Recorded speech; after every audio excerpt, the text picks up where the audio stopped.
दोस्तों नमस्कार, हमारा नाम रघुवीर शुक्ला है और आपका हमारे यूट्यूब चैनल निष्पक्ष संदेश पे बहुत बहुत स्वागत है।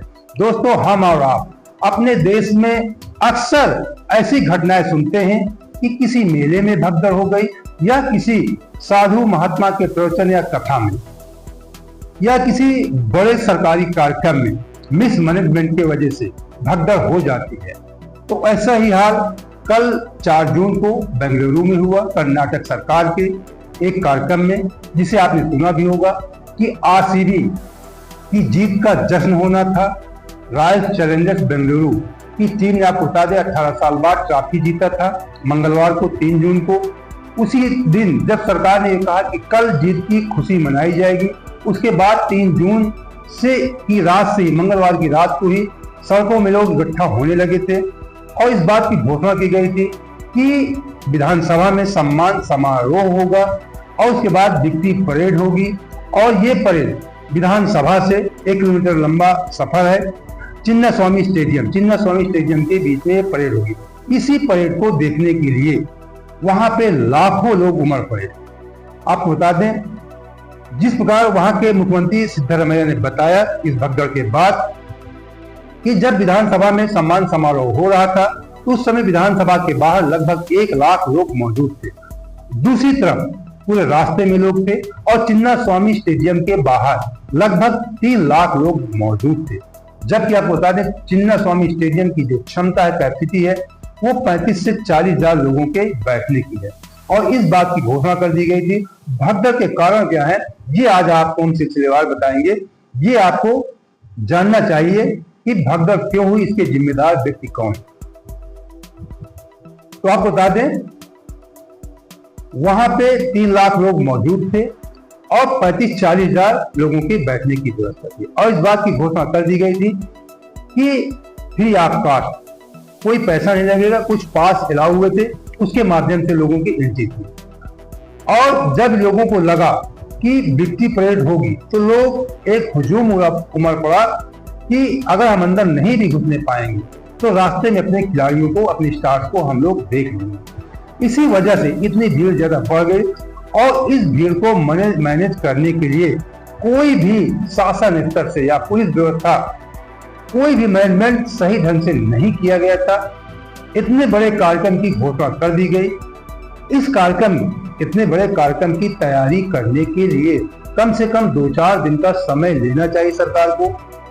अपने अधिकारियों से पूरी इसकी सलाह मशविरा बैठक करनी चाहिए, पूरे एक रोड मैप तैयार करना चाहिए। उसके बाद इतने बड़े कार्यक्रम का आयोजन करना चाहिए।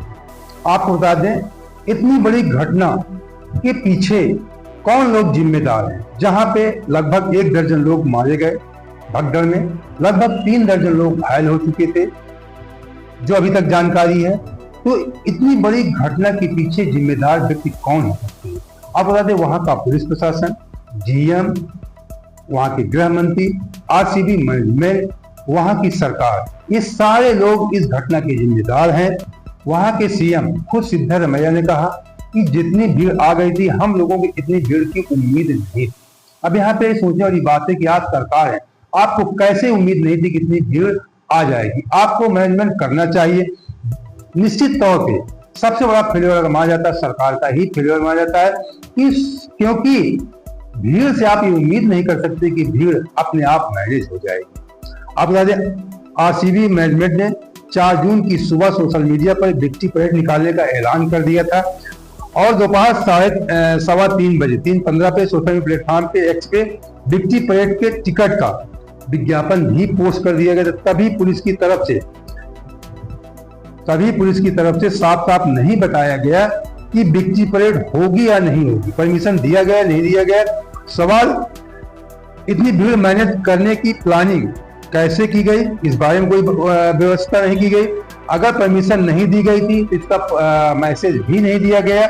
विक्ट्री परेड नहीं हुई, लेकिन इसका मैसेज नहीं दिया गया। पहले घोषणा कर दी गई विक्ट्री परेड होगी, अंतिम समय तक नहीं बताया गया विक्ट्री परेड होगी कि नहीं होगी। आपको बता दें, जो वहां के डीसीपी हैं सेंट्रल बेंगलुरु के, वो लोग भी कहते हैं कि हमें अंदाजा नहीं था। आपको क्यों अंदाजा नहीं था? कोई आपने मैनेजमेंट नहीं किया था। शेखर एच टेक्कानरवर कह रहे हैं। और इसी बात को वहां के डिप्टी जो मजिस्ट्रेट हैं, डीएम है, वो भी इस बात को कह रहे हैं कि हमें इतनी भीड़ का अंदाजा नहीं था। निश्चित तौर पे आपकी प्लानिंग और जो आपकी व्यवस्था पे आपकी कितनी भीड़ आएगी इस बात का आपको अंदाजा लगाना चाहिए था, बैठक करनी चाहिए, बैठक करने के बाद इतने बड़े कार्यक्रम का आयोजन करना चाहिए था। भीड़ इकट्ठी हो रही थी तो आपने ड्रोन या सीसीटीवी कैमरों का इस्तेमाल क्यों नहीं किया? आप एक जगह भीड़ इकट्ठे होने क्यों दिया? जब आपको पता था कि स्टेडियम में 35 से 40 हजार केवल बैठने की व्यवस्था है तो वहां पे 3 लाख लोग कैसे इकट्ठा हो गए? आपने लोगों को डाइवर्ट क्यों नहीं किया? इस सबसे बड़ा फेलियर प्रशासन और शासन का है। दोपहर तक वहां को किसी को नहीं पता था कि विक्ट्री परेड होगी कि नहीं होगी। भीड़ विक्ट्री परेड देखने ही पहुंची थी। विशेषकर आपको बता दें, अगर तय हो चुका था कि विक्ट्री परेड नहीं निकाली जाएगी तो फिर जिला सूचना विभाग के द्वारा इसकी जानकारी या मैसेज सोशल मीडिया के माध्यम से क्यों नहीं फैलाया गया? लेकिन ना कोई साफ प्लानिंग दिखी, ना इवेंट से जुड़े फैसले के बारे में लोगों को सही ढंग से बताया गया। अधिकारियों के साथ साथ वहां के मंत्रियों की भी बहुत बड़ी गलती है। इसलिए गलती है कि जो व्यवस्था होती है किसी दूसरे जिले से पुलिस व्यवस्था मुहैया कराना या किसी दूसरे स्टेट से व्यवस्था कराना, ये सब वहाँ के मंत्रियों शासन की व्यवस्था होती है। तो आपको बता दें, वहाँ के जो गृह मंत्री, इनकी भी जिम्मे पुलिस व्यवस्था इन्हीं के अंडर में होती है। जो गृह मंत्री होते हैं किसी राज्य के, पर्याप्त पुलिस बल की इन्होंने व्यवस्था नहीं किया। सड़कों पे बढ़ती भीड़ के लिए कोई व्यवस्था इन्होंने नहीं करवाया। चाहते तो करवा सकते थे। इसका अंदाजा होना चाहिए कि इतनी भीड़ बढ़ सकती है। बंगलौर की भगदड़ की वजह पुलिस प्रशासन की नाकामी का जिम्मेदाराना रवैया है। पुलिस महत्व राज्य के गृह मंत्री का होता है। आप बता दें, कर्नाटक गृह मंत्री जी परमेश्वर की जिम्मेदारी थी कि पुलिस को लोकल इंटेलिजेंस के जरिए भीड़ का अनुमानित आंकड़ा निकालते और भीड़ का अनुमान लगाकर रिजर्व पुलिस फोर्स और ज्यादा पुलिस बल तैनात करने की व्यवस्था इनको करानी, अतिरिक्त फोर्स इनको बुलवाना चाहिए था। ये राज्य के गृह मंत्री का मामला है। और वहां के जो बताया जा रहा है कि इस कार्यक्रम को जो लीड कर रहे थे वहां के डिप्टी सीएम उप मुख्यमंत्री जी DK शिव कुमार जी लीड कर रहे थे। ये बताते हैं कि 3:30 बजे एयरपोर्ट टीम को लिवाने भी गए थे और आगे आगे चल भी रहे थे। उत्तर प्रदेश के पूर्व डीजीपी विक्रम सिंह इस बारे में कहते हैं कि भगदड़ में पूरी तरह से पुलिस विभाग की अनदेखी और चूक दिख रही है। पुलिस अपनी जिम्मेदारी से भाग नहीं सकती। पुलिस का कहना है कि उन्हें कम समय मिला, लेकिन अगर टाइम ना भी मिले, डीसीपी कहते हैं विक्रम सिंह उत्तर प्रदेश के पूर्व, ये डीजीपी कह रहे हैं महानिदेशक, कि टाइम ना भी मिले तब भी आपकी व्यवस्था पूरी करने की जिम्मेदारी, आप लोगों को मरने के लिए नहीं छोड़ सकते।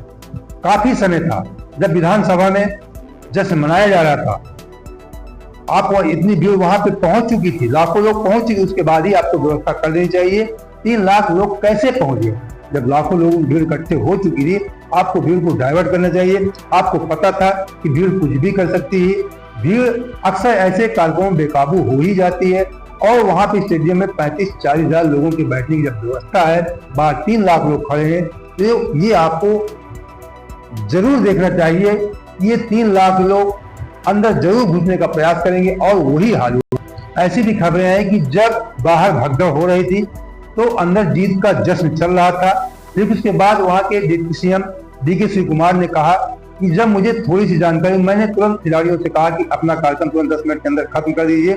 और खिलाड़ियों ने 5 मिनट के अंदर ही उस कार्यक्रम को खत्म कर दिया तुरंत। और उसके बाद लोगों की व्यवस्था में सारे लोग वहां पे लग गए। अब आपको बता दें, इस पूरे आयोजन की जिम्मेदारी RCB मैनेजमेंट की थी। उसकी भी लापरवाही सामने निकल कर आई है। उसने सही ढंग से कोई मैनेजमेंट नहीं किया था। कार्यक्रम चिन्ना स्वामी स्टेडियम में होना था। इस हिसाब से कर्नाटक स्टेट क्रिकेट एसोसिएशन भी इसमें शामिल था और एसोसिएशन के प्रेसिडेंट पूर्व क्रिकेटर रघुराम भट्ट हैं। विक्ट्री परेड का ऐलान RCB ने ही किया था। विक्ट्री परेड की वजह से भीड़ आई। अब विक्ट्री परेड का ऐलान RCB ने किया था। विधानसभा में टीम के सम्मान समारोह के बाद स्टेडियम में होने वाले इवेंट के लिए RCB ने ही तैयारी की थी। इवेंट के टिकट भी RCB की वेबसाइट पर थे। मतलब इवेंट के जो टिकट थे वो RCB की वेबसाइट पर ही मौजूद थे। बताते हैं कि स्टेडियम में पास वितरित किए गए थे, जितनी वहां की सीटें थी उस हिसाब से वहां पे पास दिए गए थे। पूरे गेट बंद थे, जो लोग वहां पे जगदीश बता रहे हैं कि वहां पे सारे गेट बंद थे। एक गेट को थोड़ा खोला गया था फिर पास वालों को अंदर जाने की, लेकिन बाहर भीड़ 3 लाख की थी। जिन लोगों के पास नहीं थे वो लोग भी अंदर घुसने का प्रयास कर रहे थे। उसी समय पुलिस ने थोड़ा सा लाठीचार्ज किया और लाठीचार्ज करने की वजह से भगदड़ मची। और भगदड़ में आप जानते हैं कि ज्यादातर बच्चे और महिलाएं ही ऐसी भगदड़ों में घायल होते हैं। घायल में कोई भी घायल हो सकता है, किसी का पैर फिसल जाएगा, कोई नीचे दब जाएगा, लेकिन ज्यादा घटनाएं बच्चे और महिलाओं के साथ ही ऐसी घटनाएं होती हैं।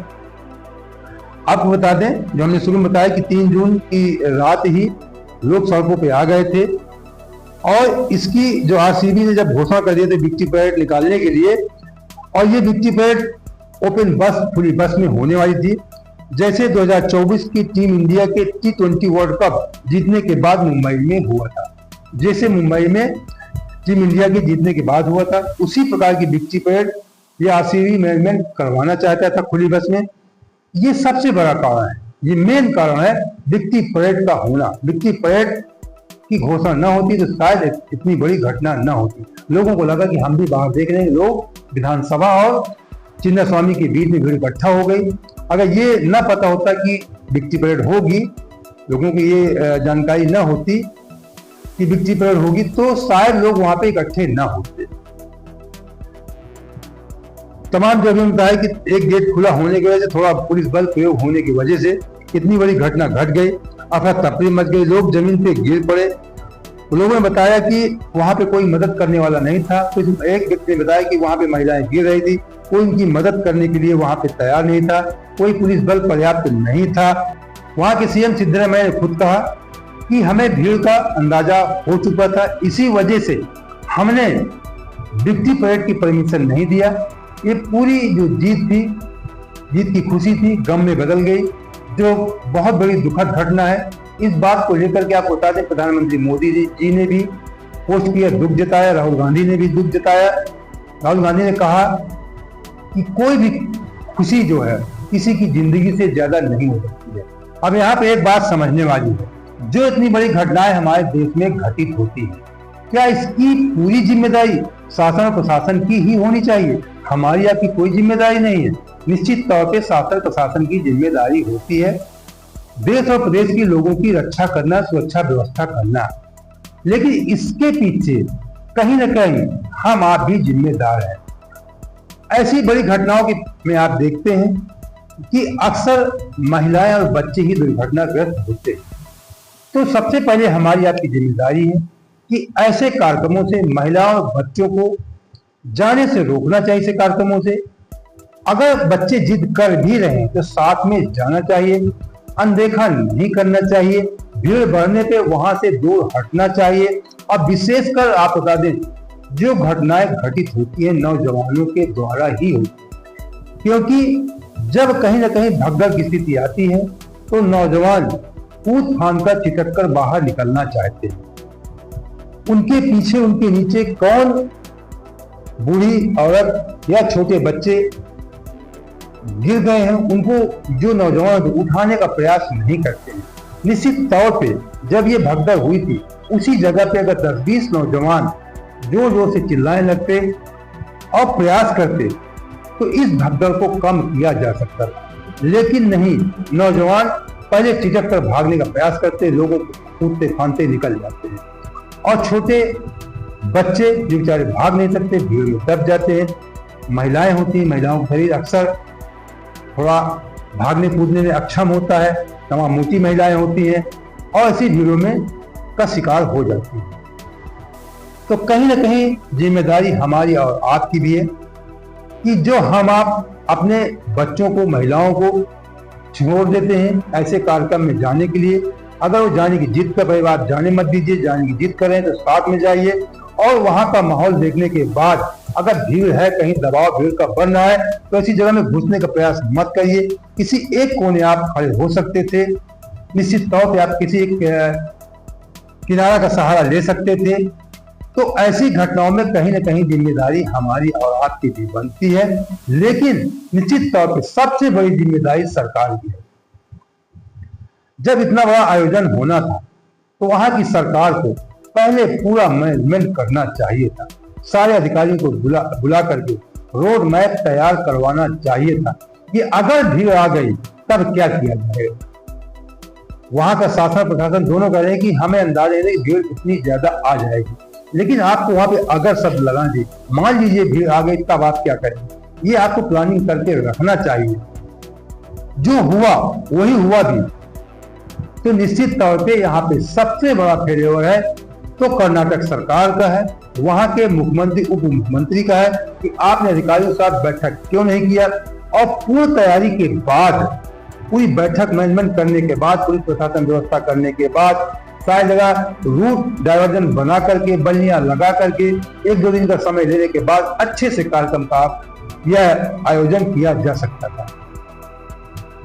तो दोस्तों, अगर इसी प्रकार की निष्पक्ष खबरों के साथ आप हमारे साथ जुड़े रहना चाहते हैं तो हमारे चैनल सब्सक्राइब कर लीजिए। वीडियो अच्छा लगा तो लाइक और शेयर भी कर दीजिए। जय हिंद, जय भारत।